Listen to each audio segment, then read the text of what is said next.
Kota Kudus hanya 25 km dari Demak, namun kota ini tak kalah hangatnya. Puluhan pabrik rokok kretek ada di kota ini, sehingga menghasilkan miliaran rupiah bagi pemerintah setiap tahunnya. Lebih dari itu juga sangat terkenal karena jenang kudusnya, yang kini sudah menjadi komoditi ekspor dengan kemasan-kemasan cantiknya. Museum kretek juga telah didirikan di sana, di mana di dalamnya terdapat bangunan antik dan spesifik, yakni rumah adat yang seluruh dindingnya ukir-ukiran kayu jati yang indah dan rumit.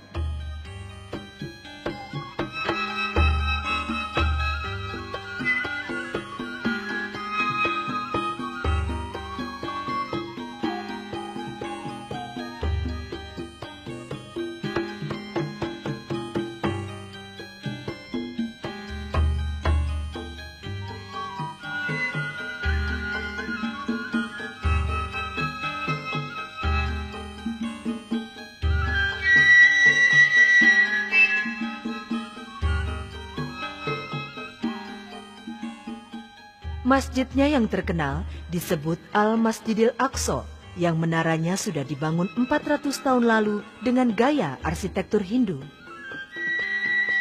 Sunan Kudus dipercaya sebagai orang Jawa yang pernah belajar memperdalam agama Islam di Arab. Lebih dari itu, di sana pernah tampil sebagai ulama yang pintar karena mampu menanggulangi wabah penyakit yang sedang berjangkit. Raja di sana saat itu sangat bergembira dan ingin menghadiahi perhiasan emas berlian. Namun Sunan Kudus menolaknya. Hanya pada saat kepulangannya ke Pulau Jawa, beliau membawa sebungkah batu sebagai kenangan. Adapun nama kecil beliau adalah Ja'far Shodiq dengan gelar Raden Amir Haji. Sunan Muria atau Raden Umar Said adalah adik iparnya, sebab dirinya menikahi Dewi Sujinah, adik kandungnya. Tokoh ulama sebelumnya adalah Kiai Telingsing.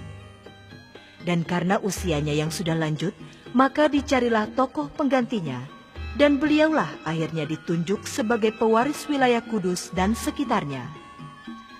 Sunan Kudus ternyata bukan saja seorang ahli agama, tetapi juga tokoh yang cerdik dan bijaksana. Oleh karena pada saat itu beberapa pengikut agama Hindu masih tersisa, maka pada saat beliau ingin membangun menara masjid, diambillah keputusan.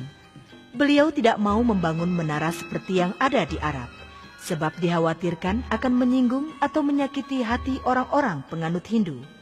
Oleh sebab itulah lalu dibangunnya dengan arsitek campuran antara Hindu dan Islam.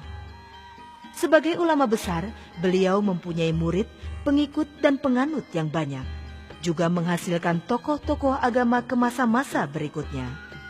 Sunan Kudus wafat pada tahun 1550 Masehi. Beliau dimakamkan di belakang Masjid Al-Aqsa seperti terlihat dalam gambar, dan senantiasa didatangi oleh para peziarah dari berbagai daerah.